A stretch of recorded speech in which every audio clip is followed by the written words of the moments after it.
हरे कृष्णा। तो आज से हम ये स्पेशल सीरीज 7 दिन के लिए जन्माष्टमी कथा, क्योंकि आज के 7वें दिन श्री कृष्ण जन्माष्टमी हम मनाएंगे, तो इसीलिए हम भगवान कृष्ण के विषय में स्पेशली सुनेंगे। क्यों सुनेंगे सिर्फ कृष्ण के विषय में, वो हम आज भागवतम में जानेंगे। ठीक है, तो हम बहुत सारे श्लोकों को एक साथ लेंगे, लेकिन उच्चारण एक श्लोक का करेंगे और फिर एक सेक्शन लेके फिर हम अगले दिन एक इंपॉर्टेंट श्लोक जो उसमें से होगा उसका उच्चारण करेंगे और आगे बढ़ेंगे। तो आज हम उच्चारण करेंगे स्कंद 10 अध्याय 1 श्लोक संख्या 4। 10:1:4 निवृत्ततर्षैरुपगीयमानात् भवौ सदाचोत्र मनो अभिरामात् का उत्तम श्लोक गुणानुवादात् पुमान् विरजेत विना पशुघ्नना। अनुवाद। भगवान की महिमा का वर्णन परंपरा पद्धति से किया जाता है, अर्थात यह आध्यात्मिक गुरु से शिष्य तक पहुंचाया जाता है। ऐसे वर्णन का आनंद उन लोगों को मिलता है जो इस जगत के मिथ्या क्षणिक वर्णन में रुचि नहीं रखते। भगवान का गुणगान जन्म मृत्यु के चक्कर में फंसे बद्धी जीवों के लिए उपयुक्त औषधि है। अतएव कसाई जो पशु घाती या अपने को ही मारने वाले आत्मघाती के अतिरिक्त भगवान की महिमा को सुनना कौन नहीं चाहेगा। जो क्यों हम ये पढ़ रहे हैं वो जानेंगे। सुखदेव गोस्वामी इसके बारे में श्रीमद् भागवतम में स्वयं बताते हैं।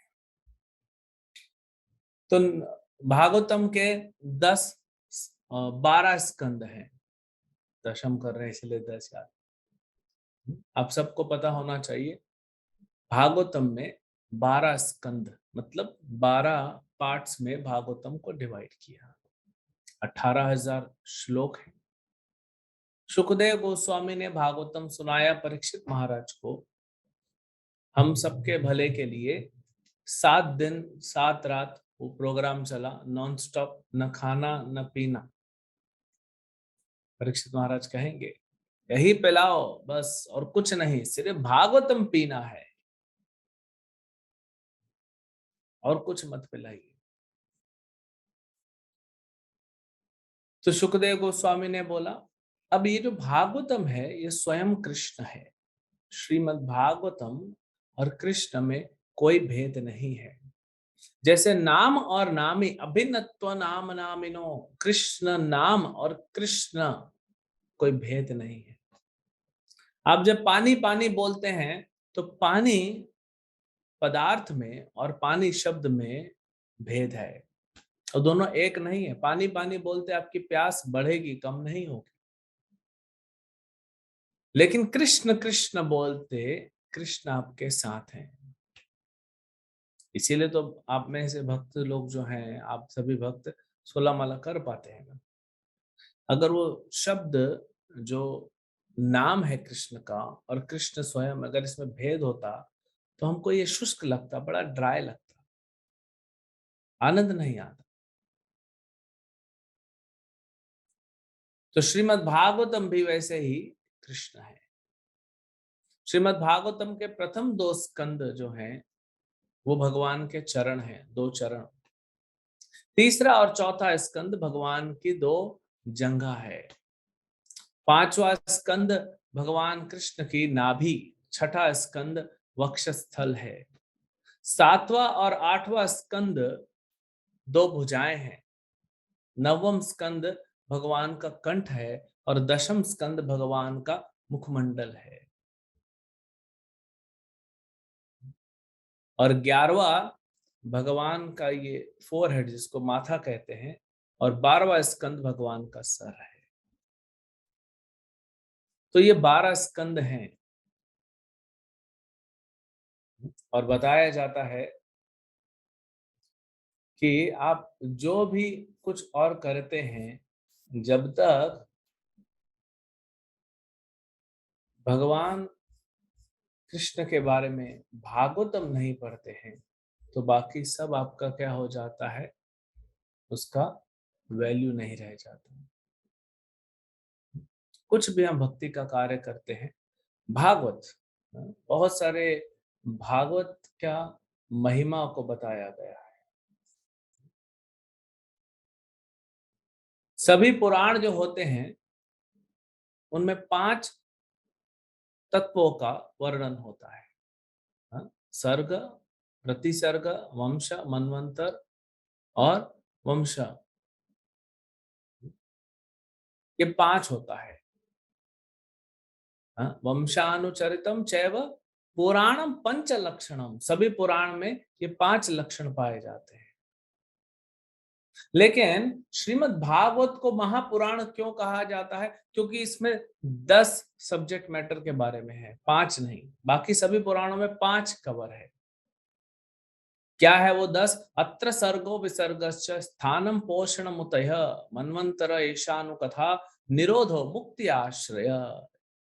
और इसमें जो आश्रय है वो दशम स्कंद है। पूरा भागवतम का जो क्रीम है वो दशम स्कंद है।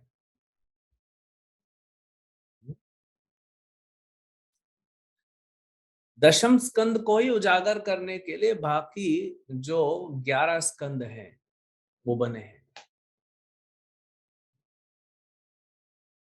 जैसे उदाहरण के तौर पे हम किसी व्यक्ति को बोलते हैं आपका फोटो भेजिए, तो अपने पैर का फोटो नहीं भेजता है, अपने हाथ का नहीं भेजता है, वो फोटो भेजता है अपने चेहरे का। तो भगवान का मुखमंडल ये दशम स्कंद है, ये महत्वपूर्ण है।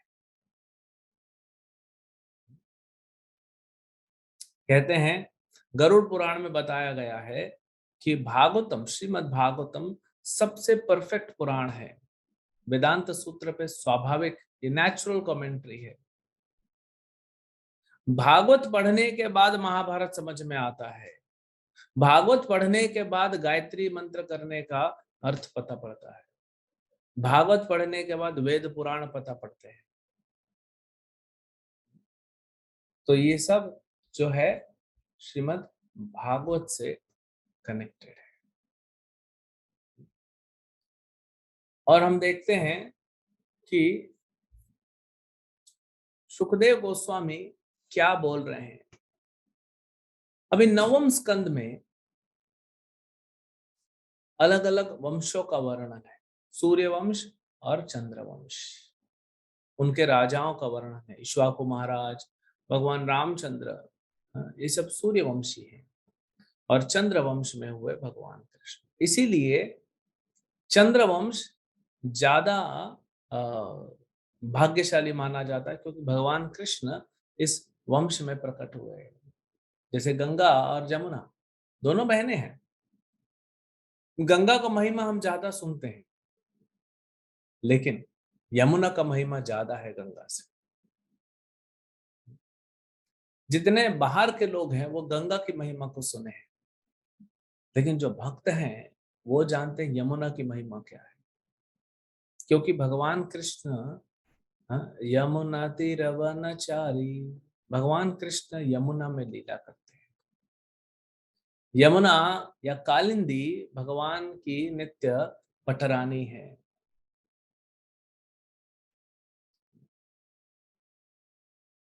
कहा जाता है ना शास्त्रों में कि गंगा में आप नहाएंगे तो आपके सारे पाप कर्मों का फल धुल जाता है। यमुना में नहाने से आपके पाप कर्मों का फल धुल जाता है और आपके पुण्य कर्मों का फल भी धुल जाता है। जब तक पाप और पुण्य कर्मों का फल पूरी तरह खत्म नहीं होगा, तब तक आप भगवत धाम कैसे जाएंगे? तो ये वंशों का वर्णन नवम स्कंद में है, और इसका वर्णन करते करते हम सुनते हैं अलग अलग राजाओं का, चंद्र वंश से चालू, पूरा चंद्र से चालू होके, हाँ, कृष्ण के वर्णन, कृष्ण का वर्णन होता है, उनके वंश का वर्णन, आगे पूरा वर्णन है, भविष्य का भी वर्णन करते हैं सुखदेव गोस्वामी। तो देवमेढ़ महाराज जो चंद्रवंशी राजा हुए, उनकी दो पत्नियां, एक क्षत्रिय पत्नी और एक वैश्य पत्नी। एक शूद्राणी पत्नी भी थी, लेकिन हम अभी ये दो पे फोकस करेंगे कि क्षत्रिय पत्नी। तो क्षत्रिय पत्नी से पुत्र हुए शूरसेन महाराज। तो महाराज देवमेढ़ की हम पत्नियों में देखते हैं, क्षत्राणी जो थी क्षत्रिय पत्नी, उनके पुत्र हुए शूरसेन महाराज, और इसी शूरसेन महाराज के पुत्र हुए वसुदेव, जो भगवान के पिता बने। और दूसरी पत्नी जो वैश्य पत्नी थी, जो वैश्य समुदाय से आई थी, उनके पुत्र हुए परजन्य बाबा। वो खेती करते, कृषि गोरक्षा वाणिज्यम वैश्य कर्म सुभागजम। वैश्यों का यही कर्म है, कृषि करना, गोरक्षा करना और वाणिज्य। तो परजन्य बाबा हुए, परजन्य बाबा के पुत्र हुए नंद बाबा। 5 पुत्र हुए, उनमें से नंद बीच में थे, और यही नंद बाबा के पुत्र हुए कृष्ण। तो दोनों तरफ कृष्ण है। वसुदेव के पुत्र वासुदेव कृष्ण है, नंद बाबा के कृष्ण नंद नंदन कृष्ण है। ये हम जानेंगे आगे।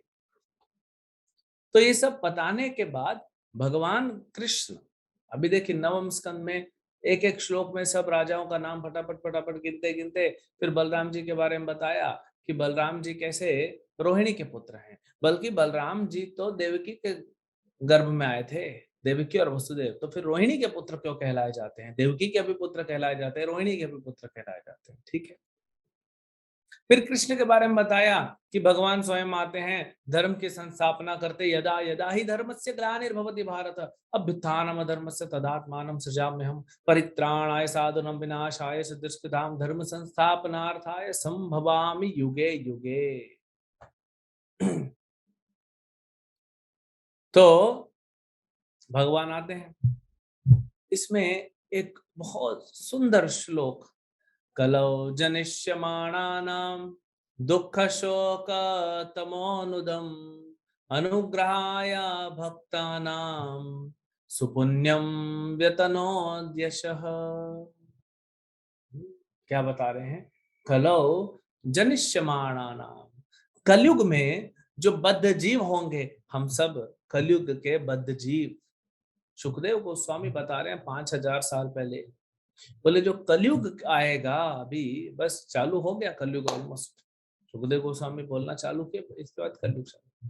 तो कलयुग में जो बद्ध जीव होंगे, जो भविष्य में आएंगे, कलौ जनिष्यमाणा नाम, वो कैसे होंगे? वो लोग हमेशा घिरे रहेंगे किससे? दुख शोक तमो, दुख से, शोक से और तमोगुण से। आप देख लीजिए हमारा जीवन में दुख शोक और तमोगुण कितना है, क्योंकि ये कलयुग का लक्षण है। जैसे आप अगर पानी में जाएंगे तो गीले हो जाएंगे, अगर आप मिर्ची खाएंगे तो तीखा लगेगा, मीठा खाएंगे, शक्कर खाएंगे तो मीठा लगेगा। तो उसका प्रभाव होता है। तो ऐसे कलयुग का प्रभाव है।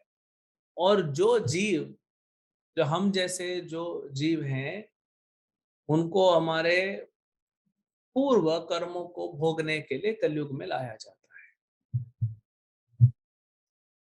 लेकिन ये क्या होगा इससे? दुख शोक तमोनुदम, उनका नुदम मतलब कम करना, दुख शोक और तमोगुण ये कम होगा। कलयुग के जीवों का दुख शोक और तमोगुण कम होगा। कैसे होगा प्रभु? अनुग्रहाय भक्तानाम, अनुग्रहाय मतलब कृपा, अपने भक्तों पे कृपा करने के लिए भगवान की कृपा से ही दुख शोक और तमोगुण खत्म होगा। सुपुण्यम, भागवत कैसा है? पुण्य।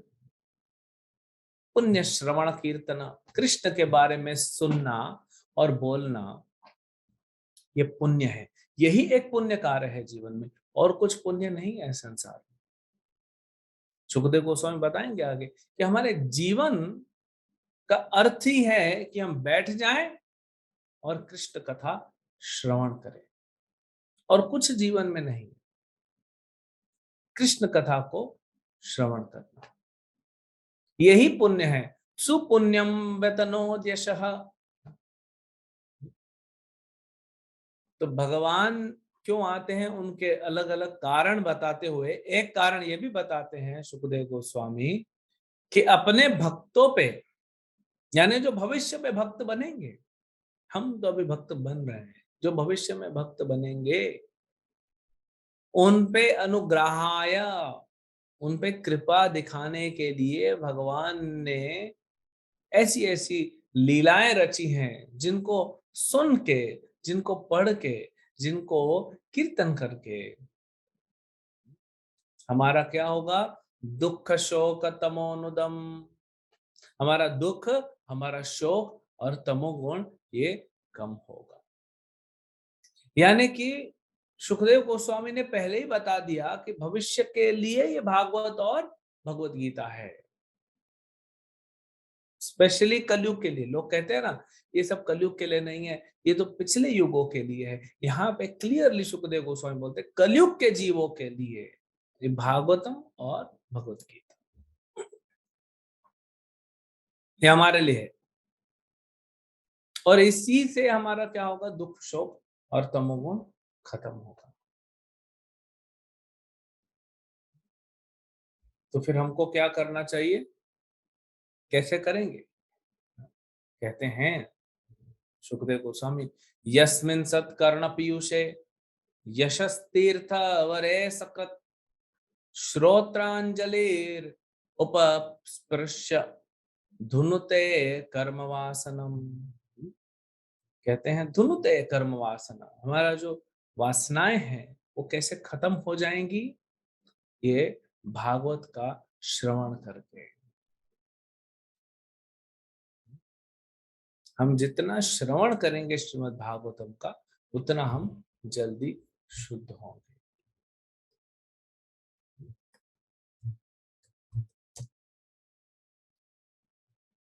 तो यहाँ पे दशम स्कंद में 90 अध्याय हैं। आपने कृष्ण बुक, इसीलिए हमने कहा था कि हमको कृष्ण बुक पढ़ना चाहिए। दशम स्कंद में 90 अध्याय हैं।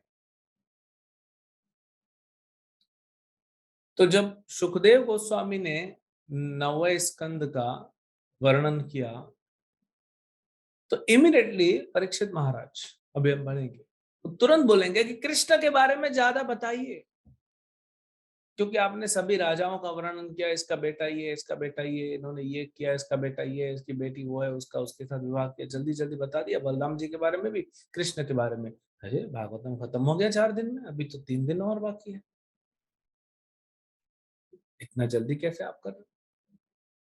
तो परीक्षित महाराज पूछेंगे प्रश्न, अलग अलग प्रश्न पूछेंगे। तो अभी हम उन्हीं प्रश्नों पे चर्चा करेंगे। श्रीमद् भागवतम के दशम स्कंद में कृष्ण की वृंदावन लीला, मथुरा, द्वारका, हस्तिनापुर लीला, ये 2 पार्ट में। एक वृंदावन लीला है कृष्ण की, और एक मथुरा में, हस्तिनापुर में, कुरुक्षेत्र में भगवद गीता बोलने की, द्वारकाधीश के रूप में द्वारका में लीला, ये अलग है, क्योंकि यहाँ पे ऐश्वर्य है। लेकिन वृंदावन में ऐश्वर्य नहीं है। आप यशोदा को कभी नहीं समझा सकते हैं, कभी नहीं मना सकते हैं कि कृष्ण भगवान है, वो कभी नहीं मानेगी। गोपियां, ग्वाल वाले कभी नहीं मानेंगे कि कृष्ण भगवान है, क्योंकि वहां ऐश्वर्य है ही नहीं। पूरा गाढ़ माधुर्य है तो वो अलग है। और फिर भगवान का ऐश्वर्यमय लीला है, माधुर्य और ऐश्वर्य मिक्स है, वो अलग अलग, मथुरा द्वारका यहाँ पे है। तो अब हम प्रारंभ करते हैं दशम स्कंद का पहला श्लोक से। 7 दिन में हम अ, कोशिश करेंगे, कितना डिटेल में जा सकते हैं पता नहीं। भगवान के जन्म 30 तारीख को जन्माष्टमी के दिन हम भगवान की जन्म कथा करेंगे, तब तक वहां तक पहुंचाने का प्रयास करेंगे। तो परीक्षित महाराज ने जब सुना, सुखदेव गोस्वामी ने नवम स्कंद कहा और वो जब पूर्ण हुआ, तो परीक्षित महाराज कहते हैं कि प्रभु, कथित वंश विस्तार, आपने तो वंशों का विस्तार से वर्णन किया है। भवता सोम सूर्यो, कौन से वंशों का? सोमदेव, सोम मतलब चंद्रवंश, सूर्यो मतलब सूर्यवंश। राजा नाम च उभय, अलग अलग राजाओं का बताया। वंशानाम चरितम परमाम अद्भुतम, आपने अलग अलग जो है राजाओं के बारे में बताया। देखिए श्रीमद् भागवतम में जो ये दिया हुआ है, अलग अलग राजाओं का वर्णन, चाहे सूर्य वंश हो या चंद्र वंश हो, इनके नाम पढ़ने से भी हमारा हृदय शुद्ध हो जाता है, क्योंकि ये सब भगवान के भक्त हैं। इनके वंश में, सूर्य वंश में भगवान रामचंद्र आए, और भी अन्य अवतार आते हैं, चंद्र वंश में भी आते हैं, लेकिन प्रमुख सूर्य वंश में हाँ रघुवंशी रामचंद्र भगवान आते हैं, और चंद्रवंश में स्वयं भगवान कृष्ण आते हैं। फिर कहते हैं आपने तो यदुवंश के बारे में बताया, यदोहो च धर्मशीलस्य, यदुवंशी कैसे हैं? धर्मशीलस्य नितराम मुनि सत्तमा, नितराम मतलब बहुत क्वालिफाइड है, गुणवान है, मुनि सत्तमा, और वो अ, बड़े भक्त ना। आप बता रहे, मुनि सत्तमा मतलब सुखदेव गोस्वामी को कह रहे हैं कि आप तो मुनि सत्तमा है। तत्र अंशेन, तत्र अंशेन मतलब उस वंश में आपने अंश का वर्णन किया। हाँ? बलराम जी किसका अंश है? कृष्ण का। तो बलराम जी जो प्रकट हुए, उनके बारे में बताइए, और कृष्ण के बारे में बताइए। विष्णु हो, विस्तार पूर्वक बताइए, सिर्फ एक नाम, एक दो श्लोक बोलने से नहीं चलेगा। परीक्षित महाराज बार बार कुछ लीलाओं को बोले कि मुझे विस्तार से बताइए, स्पेशली दशम स्कंद में पूतना के बारे में सुनेंगे, कालिया के बारे में विस्तार से सुनेंगे, ब्रह्म विमोहन लीला, अघासुर का वध कैसे हुआ, ब्रह्मा जी को क्यों मोहित कर दिया कृष्ण ने। सुखदेव गोस्वामी बोलते जाते हैं, परीक्षित महाराज बोलते रुकिए रुकिए रुकिए, ये वाला क्यों हुआ, यानी कितने अटेंटिव थे। 7 दिन न खाना न पीना न सोना, लेकिन कितना ध्यान लगा हुआ था उनका। तो भगवान कृष्ण के बारे में बताइए, है ना, ये बता रहे हैं। क्यों? क्योंकि भगवान कृष्ण सर्व कारण कारणम है। वो तो यदुवंश में प्रकट हुए, तो उनके बारे में मुझे शुरू से लेकर अंत तक, मतलब भगवान कृष्ण की जो प्राकट्य लीलाएं हुई, जो 90 अध्याय में बताया, वो पूरा विस्तार से बताया। हालांकि विस्तार से तो कोई बता नहीं सकता, भगवान अनंत शेष भी नहीं बता सकते, क्योंकि भगवान की लीला अनंत है, इसीलिए कोई भी नहीं बता सकता। लेकिन जितना समय है, परीक्षित महाराज बोलते हैं विस्तार से बताइए। ये भाव होना चाहिए श्रोता का। श्रीमद् भागवत में बताया गया कि प्रचारक का या जो कथावाचक है वो, और श्रोता, इन दोनों का भाव क्या होना चाहिए। अभी अगले श्लोक में जो हमने आज पढ़ा, निवृत्ततर्षैर उपगीयमान, भव सदाच श्रोत्र मनोभिरामा गौतम श्लोक गुणानुवादात पुमान विरचेत विना पशुघ्नाथ। कहते हैं निवृत्त, निवृत्त हो जाएगा, मतलब मुक्त हो जाएगा किससे? तरशेर, भौतिक संसार की काम वासनाओं से जीव निवृत्त हो जाता है, मुक्त हो जाता है। क्यों? भव औषधा, क्योंकि ये तो परफेक्ट दवाई है, ये सही दवाई है, इसीलिए वो मुक्त हो जाएगा। उपगीयमानात्, भगवान के बारे में बोलने से। श्रोत्र मनो अभिरामा, श्रोत्र मतलब सुनना,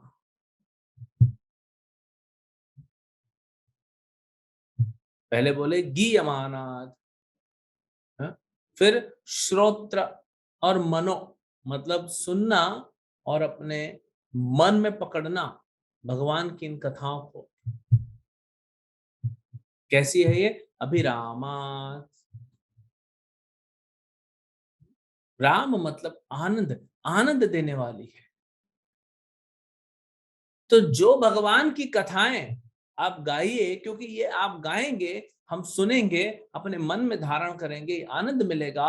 और भव औषधार, ये भव रोग, इसकी औषधि यही है, इसके अलावा कोई औषधि नहीं है। इस औषधि से क्या होगा? निवृत्त हो जाएंगे, मुक्त हो जाएंगे। किस चीज से? तरशेर, किस चीज से मुक्त हो जाएंगे? तरशेर, काम वासनाओं से मुक्त हो जाएंगे। फिर कहते हैं गौतम श्लोक, उत्तम श्लोक, भगवान कृष्ण को उत्तम श्लोक कहते हैं क्योंकि उत्तम श्लोकों से उनका गुणानुवादात होता है। तो ऐसे भगवान जो उत्तम श्लोक है उनका गुणानुवादात कौन नहीं सुनेगा? सब लोग सुनना चाहेंगे, क्यों नहीं सुनेंगे? मान लीजिए कोरोना हो जाता है, किसी को कोरोना बहुत हाई स्टेज में है ना, थर्ड स्टेज, फोर्थ स्टेज में कोरोना हो गया है, कैंसर हो गया है, उसको आप बोलते हो ये लो जल्दी औषधि खा लो ठीक हो जाओगे, तो व्यक्ति क्या करेगा? खा लेगा। आप देखेंगे हॉस्पिटलें बढ़ गई, अभी बड़ी बड़ी हॉस्पिटल बन लिए क्योंकि पिछले 1.5-2 साल में अच्छा आमदनी हुआ है हॉस्पिटल वालों का, स्पेशली जो कोरोना ट्रीटमेंट कर रहे थे। जान है तो जहान है, लोगों को जितना अ, पैसा बोला उन्होंने दिया क्योंकि जान बचानी है, उसका कोई ट्रीटमेंट नहीं आया। ये विचित्र बात है, ये भौतिक संसार में बड़ी विचित्र बातें होती हैं। एक तरफ से तो हम कहते हैं कोरोना का ट्रीटमेंट आया नहीं, दूसरी तरफ से 10-10 लाख रुपए बिल बन रहे लोगों के। तो ट्रीटमेंट नहीं है तो बिल किधर से बना रहे हैं? हमको नहीं पता, आप जानते हैं।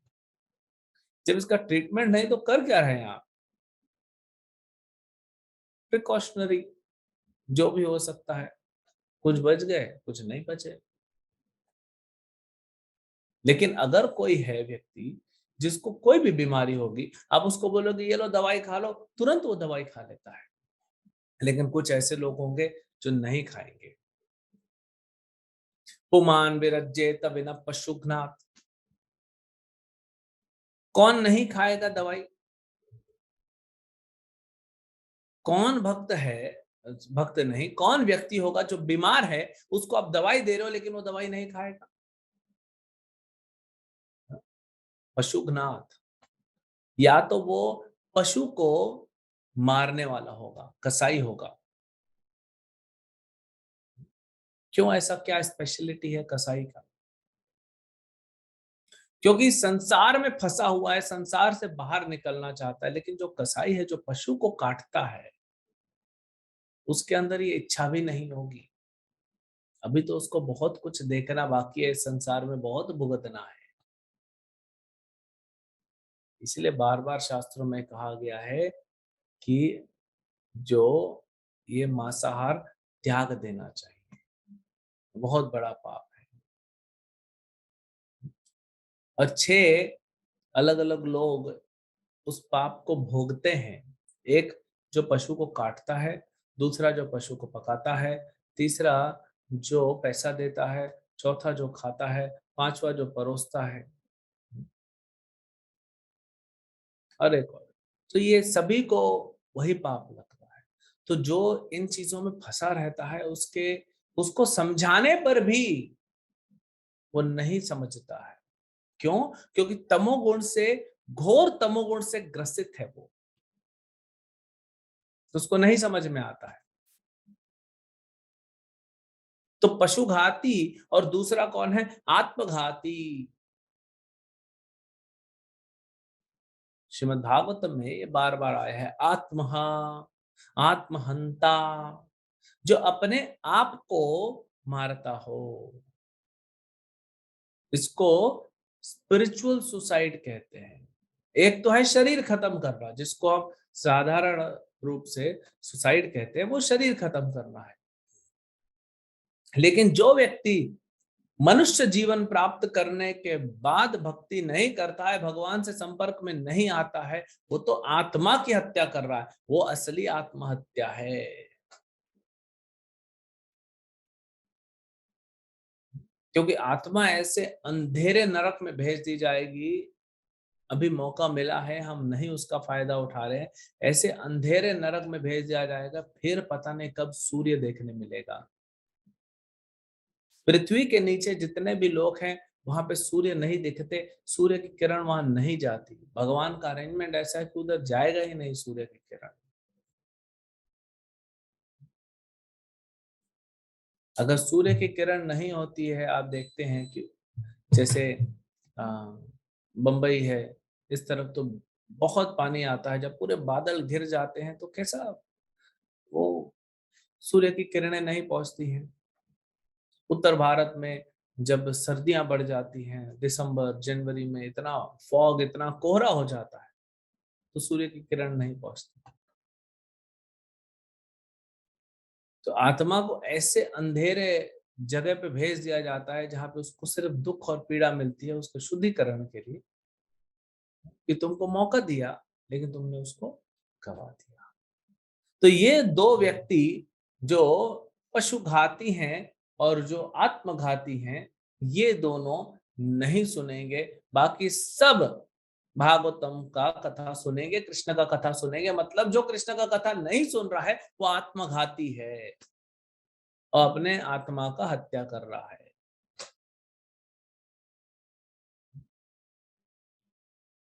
ये मौका हमको इतना अच्छा मिला है और उसको हम हाथ से जाने दे रहे हैं। और करना क्या है? श्रोत्र, श्रोत्र, श्रोत्र मनो अभिरामा, सिर्फ सुनना है। किससे सुनना है? क्योंकि इसमें बताया गया परंपरा में सुनना है। भारत में तो अलग अलग साधु हैं, और साधु तो नहीं कह सकते उनको, जो भी है कथा करते रहते हैं। अलग अलग जगह पे देखेंगे, ये इधर भागवत कथा, उधर भागवत कथा, उधर भागवत कथा चल रही है। लेकिन अगर वो व्यक्ति कथा करने वाला परंपरा में नहीं आ रहा है, उसने परंपरा से नहीं सुना है, तो उससे सुन के कोई फायदा नहीं होने वाला आपको। सिर्फ प्रामाणिक स्तोत्रों से या प्रामाणिक परंपराओं से जो ज्ञान प्राप्त होता है, उसी में उसका असर होगा। जैसे अभी आपने सुना कि बहुत सारा वैक्सीन है जो डुप्लीकेट है, वो वैक्सीन नहीं है। अरे डुप्लीकेट वैक्सीन के कितने केस सामने आते हैं, क्योंकि इतना डिमांड है, इतने लोग तकलीफ में हैं। तो कुछ लोगों ने अब जो भी पता नहीं पानी डाला कि क्या डाला, हाँ, वो लगाना चालू कर दिया। वो वैक्सीन नहीं है, तो उसका असर नहीं होगा। तो जो भी औषधि लेंगे, अगर वो बोनाफाइड नहीं है, अगर वो सही फॉर्मूले वाला नहीं है, अगर वो सही जगह से नहीं आया, उसमें कोई मिलावट कर दी गई, या तो पूरे केमिकल निकाल के उसका जो इंग्रेडिएंट्स है, उस औषधि का जो गुण को हटा के कुछ और डाल दिया, तो आपका बीमारी नहीं दूर होने वाला है। तो जैसे दवाई हमें प्रामाणिक सोर्स जो होते हैं, वहीं से लेनी चाहिए।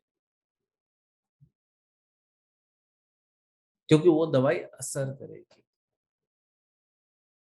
तो ये भी जो औषधि है भगवान कृष्ण के कथाओं की, ये जब हम प्रामाणिक परंपराओं में सुनेंगे तब जाके उसका हमको शुद्धिकरण का फल मिलेगा। भगवान चैतन्य महाप्रभु ने क्या कहा? भागवत पढ़ो दिया भागवत स्थाने। भागवत किसके पास पढ़ना चाहिए? भागवत स्थाने। दो भागवत होते हैं, एक ग्रंथ भागवत, एक व्यक्ति भागवत। व्यक्ति भागवत मतलब गुरु, प्रामाणिक गुरु। ग्रंथ भागवत तो श्रीमद् भागवत। तो ग्रंथ भागवत को समझने के लिए व्यक्ति भागवत की शरण लेनी चाहिए, तब जाके ग्रंथ भागवत समझ में आएगा। और सनातन गोस्वामी पद्म पुराण से इस श्लोक को निकाल के हमें बताते। पद्म पुराण में दिया हुआ है, अवैष्णव मुखोद्ग्रियाम, अवैष्णव मुखोद्गिरनाम ऊतम हरि कथामृतम श्रवणम नैव कर्तव्यम। इनसे नहीं सुनना चाहिए। अवैष्णव मुखोद्गिरनम, जो अवैष्णव है, जो भक्त नहीं है, हाँ, उनसे हरि कथा अमृतम श्रवणम नैव कर्तव्यम, नहीं सुनना चाहिए। क्यों? क्योंकि सर्पोच्चिष्टम यथापयः, जैसे दूध बहुत पोषण करने वाला है, लेकिन वो दूध जो पोषण करने वाला है, अगर उसको सांप ने छू दिया है, डंक मार दिया है और फिर वो चला गया है, तो वही दूध आपका पोषण नहीं करेगा। क्या करेगा? आपको मृत्यु तक पहुंचा देगा, क्योंकि अब वो जहर है। जो अमृत था वो जहर बन गया। तो इसीलिए हरि कथा अमृतम, हरि नाम, हरि कथा, ये प्रामाणिक वैष्णवों से ही सुनना चाहिए। ये पद्म पुराण में बताया गया। तो कोई बोलेगा कि प्रभु जी, लेकिन भगवान का नाम तो नाम है ना, इससे क्या फर्क पड़ता है? कथा नाम आप किसी से पूछ लो, कथा तो शुद्ध है, भगवान का नाम शुद्ध है, वो थोड़ी खराब होता है। सही बात है। लेकिन जो व्यक्ति बोल रहा है, सिर्फ शब्द नहीं आ रहा है आपके कान में, उसकी चेतना भी आ रही है। अगर उस व्यक्ति की चेतना दूषित है, तो आपकी चेतना और दूषित हो जाएगी। इसलिए कहाँ सुनना चाहिए, कहाँ नहीं सुनना चाहिए, ये बता दिया गया है। भगवान के भक्तों से जो परंपरा में आ गए, जो आत्मघाती हैं, जो पशुघाती हैं, वो तो नहीं सुनेंगे। इसीलिए नरोत्तम दास ठाकुर क्या कहते हैं? मनुष्य जन्म पाया राधा कृष्ण न भजिया, जानिया सुनिया विष खाइनु। जानबूझ के विष खाया है किसने? जिसने मनुष्य जन्म प्राप्त करके भी राधा और कृष्ण का भजन नहीं। वो व्यक्ति जो है उसको आत्मघाती है। आगे इस श्लोकों में बताते हैं, परीक्षित महाराज बता रहे हैं कि क्यों मैं सुनना चाहता हूं कृष्ण के बारे में। कहते हैं सुखदेव गोस्वामी से परीक्षित महाराज कि प्रभु, मेरे जो दादा थे ना अर्जुन, वो अर्जुन को तो भीष्म देव जैसे योद्धा खा जाते। जैसे एक बड़ी मछली छोटी मछली को खा जाती है, ऐसे ही मेरे दादा को इन लोग खा जाते। लेकिन उनकी रक्षा किसने की? कृष्ण ने। मेरे पांचों दादाओं को कैसे भगवत धाम पहुंचाया? कृष्ण ने। उनका उद्धार किसने किया? कृष्ण ने। मेरा रक्षा किसने किया? सिर्फ परीक्षित का नाम परीक्षित क्यों पड़ा? परीक्षित मतलब इंस्पेक्टर, सुपरवाइजर, जो इंस्पेक्ट कर रहता रहता है, इनविजिलेटर, परीक्षण करता है, मतलब ढूंढते रहता है, क्या एग्जामिन कर रहा है, तो एग्जामिनर हो गया। तो जब परीक्षित महाराज उत्तरा के गर्भ में थे और अश्वत्थामा ने क्या किया था? ब्रह्मास्त्र छोड़ा था, तो भगवान कृष्ण वहीं बाहर खड़े थे, लेकिन देखते ही देखते सबके सामने वो अंदर भी चले गए। उत्तरा के गर्भ में बाहर भी थे, अंदर भी थे, और अपना सुदर्शन चक्र और गदा लेके गए कि अगर मैं ब्रह्मास्त्र को सुदर्शन से नहीं खत्म कर पाया तो गदा का उपयोग करूंगा, लेकिन जरूरत नहीं है, भगवान के सिर्फ संकल्प से हो जाएगा। तो भगवान गर्भ में गए और परीक्षित महाराज को वहां दर्शन मिला कि ये व्यक्ति कौन है। तो जब उनका स्मरण तो रहा, जब जन्म हुआ, हाँ, वो थोड़े बड़े हुए, हमेशा ढूंढते रहते थे वो व्यक्ति, ये वो व्यक्ति है क्या जिनको मैंने गर्भ में देखा, ये वो व्यक्ति है क्या जिनको मैंने गर्भ में देखा, हर जगह देखते रहते, इसलिए उनका नाम पड़ गया परीक्षित। तो प्रभु, ऐसे भगवान की कथा क्यों नहीं सुनूंगा मैं, जिन्होंने हमारे परिवार की रक्षा की स्पेशल। फिर पूछते हैं रोहिण्यास्त, ये तो एक हो गया कि कृष्ण कथा बताइए। हाँ, अब कृष्ण कथा सुनने का अगर हम बैठेंगे तो पूरा सातों दिन उसी में निकल जाएगा। तो कथा सुनते हैं, क्योंकि कथा सुनने का महिमा भी बहुत लंबा है, अनंत है, तो कथा का हम आस्वादन करेंगे। रोहिण्यास्तनयः प्रोक्तो राम संकर्षण त्वया देवक्य गर्भ संबंध कुतो देहांतरम बिना। कहते हैं कि शंकरशन भगवान जो बलराम है, वो तो रोहिणी के गर्भ से जन्म लिए, तो अगर बलराम जी ने शरीर नहीं बदला है तो मां कैसे बदल गई? देवकी के गर्भ में थे वो, रोहिणी के गर्भ में आ गए, ये समझाइए मुझे। तो देखिए कैसा प्रश्न पूछ रहे हैं, है ना? अगर कोई स्त्री के गर्भ में बच्चा है, आप उसको दूसरे स्त्री के गर्भ में डाल सकते हो? नहीं डाल सकते, भगवान करते हैं। और फिर पूछते हैं, एक प्रश्न तो ये हो गया, पहले तो कहते हैं कि कृष्ण कथा बताइए, फिर प्रश्न पूछे, पूरा भागवतम में तो प्रश्न पूछे, लेकिन दशम स्कंद में बहुत पूछेंगे स्पेसिफिक। तो पहला प्रश्न पूछा कि बलराम जो रोहिणी के पुत्र हैं, रोहिणी नंदन है, वो देवकी के गर्भ से रोहिणी के गर्भ में कैसे हुआ है, बिना मृत्यु को प्राप्त किए? या दूसरा अवतार लेके आते उसी समय कैसे ट्रांसफर हो गया, ये बताइए। दूसरा, जब भगवान कृष्ण प्रकट हुए वसुदेव और देवकी के पास, तो क्यों रातों रात आ गए गोकुल? वो वृंदावन क्यों आ गए रातों रात? और वृंदावन में कहाँ रहे, किसके साथ रहे, और क्या क्या लीलाएं की? हालांकि जानते हैं, ऐसा नहीं कि परीक्षित महाराज नहीं जानते हैं। हाँ, महान भक्त हैं, बचपन से ही कृष्ण कथा का श्रवण और गान करते आ रहे हैं।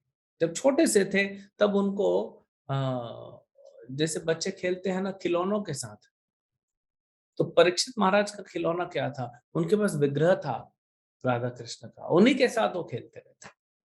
तो इतने महान भक्त हैं परीक्षित महाराज, तो क्यों इनको कृष्ण कथा नहीं पता होगी? लेकिन कृष्ण कथा का ये भाव है, ये स्वभाव है कृष्ण कथा का, कि एक बार सुनो तो फिर से सुनने की इच्छा होती है, और दूसरी बार सुनो तो तीसरी बार सुनने की इच्छा होती है। ये इच्छा बढ़ती जाती है, बढ़ती जाती है, जितना सुनते जाओगे इच्छा बढ़ती जाएगी, और यहीं पे इकोनॉमिक्स के लॉज फेल हो जाते हैं, इकोनॉमिक्स के नियम, law of diminishing marginal utility कहा जाता है। और ये होता है, अगर आप बहुत भूखे हैं, आपके सामने बढ़िया सुंदर छप्पन भोग प्रसाद लगाया गया, आप बहुत भूखे हैं, तो पहला वाला जब रोटी का टुकड़ा खाएंगे सब्जी के साथ, तो आनंद आएगा, एकदम अच्छा लगेगा। आपको पता है ना, जब भूख लगती है थोड़ा सा खाए तो कैसा आनंद आता है। तो उससे जो आनंद की अनुभूति हुई है, फिर जब 10 मिनट बाद आप बहुत सारा खा चुके हो, तो वही सब्जी, वही चपाती खाने से आनंद की अनुभूति उतनी नहीं होगी, कम हो जाएगी। इसको कहते हैं law of diminishing marginal utility. लेकिन हरि कथा के साथ उल्टा नियम है। शुरू में सुनोगे तो इतना आनंद मिलेगा, और सुनोगे तो और आनंद मिलेगा, और सुनोगे तो और आनंद मिलेगा, और सुनोगे तो और आनंद मिलेगा। जितना सुनते जाओगे ये कान उतना ज्यादा डिमांड करते जाएंगे। कब होगा? जब ये हृदय शुद्ध होगा। इसका संचार यहाँ से, कनेक्शन यहाँ से, सिर्फ कान में डालने से नहीं होगा। कान में डालने से हृदय शुद्ध होगा, लेकिन हृदय शुद्ध होगा तब क्या होगा, एक लोभ आएगा हमारे हृदय में कि मैं और सुनना चाहता हूँ, और सुनना चाहता हूँ। फिर कहते हैं, अब ये एक प्रश्न हो गया, शंकरशन गर्भ ट्रांसफर क्यों हुआ? दूसरा प्रश्न हुआ कि भगवान कृष्ण क्यों स्वयं इधर आए। तीसरा प्रश्न, भगवान मथुरा में भी रहे, वृंदावन में भी रहे, तो उन्होंने वृंदावन में क्या किया और मथुरा में क्या किया। और मथुरा में जाके हमने सुना है कि उन्होंने अपने मामा को मार दिया। अरे मामा को मारना तो बड़ा पाप है। कंस मामा को मारा तो मामा को मारना तो बहुत बड़ा पाप है। क्यों कृष्ण ने मारा? कृष्ण का तो कोई भौतिक शरीर नहीं है, लेकिन मनुष्य जैसा रूप लेके क्यों आते हैं? और यहाँ पे कितने समय के लिए कृष्ण रहे और कितने उनके विवाह हुए, कितने उनके बच्चे हुए, और फिर जब द्वारका गए तो वहां पे क्या किया, क्या क्या लीलाएं द्वारका की हैं, वो सब सुनना चाहते हैं। और कैसे सुनना चाहते हैं कि पूरा डिटेल में बताइए। परीक्षित महाराज को सुखदेव गोस्वामी कहेंगे, जाओ थोड़ा पानी पी के आओ, ब्रेक ले लो। नहीं नहीं प्रभु, नहीं पीना है। इतने आतुर, इतने उत्सुक, इतने उत्साहित कृष्ण कथा सुनने के लिए। जिस दिन हम इतने आतुर हो जाएंगे कृष्ण कथा सुनने के लिए, हाँ, उस दिन आपका हृदय शुद्ध हो गया। और ये आतुरता ही शुद्ध भी करता है। और जैसे जैसे हृदय शुद्ध हो जाता है, ये आतुरता बढ़ती जाती है, ये लोभ बढ़ता जाता है कृष्ण कथा सुनने का। फिर कहते हैं, यही चीज कह रहे हैं कि मैंने तो प्रभु, सुखदेव गोस्वामी बोल रहे जाओ पानी पी के। बोले नहीं, मैंने वचन लिया है मृत्यु तक पानी नहीं पीऊंगा। मुझे लगा था तकलीफ होगी, लेकिन सुखदेव गोस्वामी से कह रहे, परीक्षित महाराज आपके मुख से जो ये अमृत धारा, जो एक कथा अमृत, कृष्ण कथा अमृत धारा बह रही है, हाँ, इसके बाद तो मुझे न भूख है न प्यास है। और उसको सहने में मुझे कोई तकलीफ नहीं हो रही। होता है ना कि आप फास्टिंग करते हैं, जैसे जन्माष्टमी में रात को 12 बजे तक उपवास रखना है। अभी है जन्माष्टमी आ रही, सोमवार को रात को 12 बजे तक उपवास रखना है, तो फिर 12 बजे तक तो भूख तो लगती है ना, गर्मी हो जाता है, प्यास लगती है, भूख लगती है। लेकिन मुझे कुछ नहीं लग रहा है, क्योंकि आप मुझे क्या पिला रहे हैं? श्रीमद् भागवतम पिला रहे हैं, जिससे शरीर की नहीं आत्मा की भूख मिट जाती है, जिससे मन की भूख मिट जाती है। सुत गोस्वामी कहते हैं शौनक ऋषि से कि सुखदेव गोस्वामी जो कि एक महान भक्त हैं, उन्होंने जब सुना परीक्षित महाराज के प्रश्न, तो फिर उन्होंने बोलना चालू किया। तो जो सुखदेव गोस्वामी कहेंगे, उन्होंने बोलना चालू किया। प्रथम स्कंद, प्रथम अध्याय, दशम स्कंद का प्रथम अध्याय के 3-4 प्रश्न पूछने के बाद अब सुखदेव गोस्वामी बोलना चालू करेंगे कि कैसे इस पृथ्वी पे, इस पूरे संसार में असुरों का भार बढ़ गया था। और जो पृथ्वी देवी है वो बड़ी दुखी थी, उसने गाय का रूप लेके ब्रह्मा जी के पास जाती है। ब्रह्मा जी क्षीर सागर में जाते हैं, भगवान विष्णु से प्रार्थना करते हैं, और विष्णु बोलते हैं आप सब जाओ, मैं भी प्रकट होऊंगा। वो हम सुनेंगे कल से। और फिर कैसे एक एक करके कंस ने देवकी और वसुदेव के 6 पुत्रों को मार दिया। 7वां जो है वो तो ट्रांसफर हो गया, किसी को पता ही नहीं पड़ा कि गया था। और फिर 8वां गर्भ देवकी का, जो ये आकाशवाणी हुई, 8वां गर्भ भगवान कृष्ण जब आते हैं, तो देवता बहुत सुंदर प्रार्थना करते हैं, गर्भ स्तुति कहते हैं। इसको हम सुनेंगे।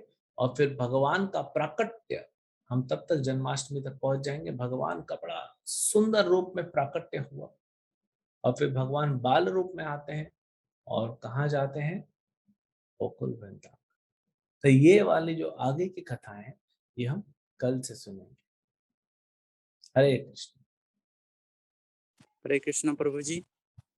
हरे कृष्ण। बोले प्रभु जी।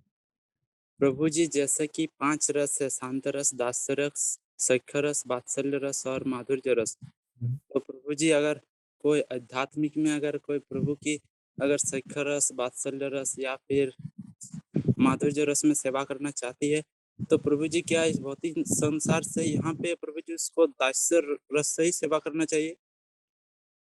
यस, भगवान की सेवा करने के लिए 12 रस होते हैं, 7 सेकेंडरी रस होते हैं, 5 प्राइमरी रस हैं। जो आप 5 रसों की बात कर रहे हैं, मुख्य रस हैं शांत, दास्य, वात्सल, साख्य, वात्सल्य, माधुर्य। लेकिन जो साख्य, वात्सल्य और माधुर्य रस है, इसको हम यहाँ प्रैक्टिस नहीं कर सकते, क्योंकि हमारा हृदय अभी काम वासनाओं से भरा हुआ है।